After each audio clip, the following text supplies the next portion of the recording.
Les États ont deux manières d'utiliser les réseaux comme armes géopolitiques. Donc tout d'abord, les États, lorsqu'il s'agit d'une entreprise ressortissante, ont le pouvoir éventuellement de censurer certains contenus, voire de participer à la ligne éditoriale du réseau social. Et d'autre part, les États peuvent également mener des campagnes d'information, voire de désinformation sur ces mêmes réseaux, afin d'influencer les opinions, dans le cadre d'élections, dans le cadre de divers événements, pour parvenir à leurs objectifs.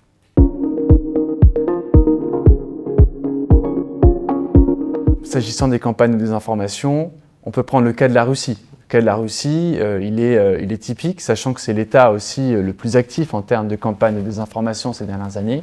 La Russie va typiquement chercher à mettre de l'huile sur le feu, à accentuer les tensions existantes au sein d'une société. Donc typiquement, ça pourrait être dans le cadre du conflit israélo-palestinien, lorsque la Russie a orchestré une opération liée donc à des étoiles de David qui avaient été inscrites sur des portes de familles juives à Paris.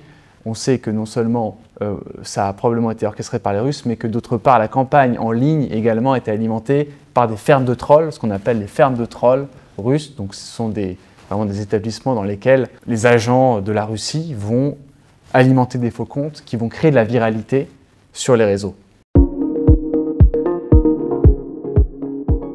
L'intelligence artificielle, elle va malheureusement créer davantage de problèmes, elle va démultiplier la capacité des organisations malveillantes et donc parfois les États qui mènent des campagnes de désinformation à viraliser des contenus qui vont influencer les opinions, notamment occidentales lorsqu'il s'agit de la Russie.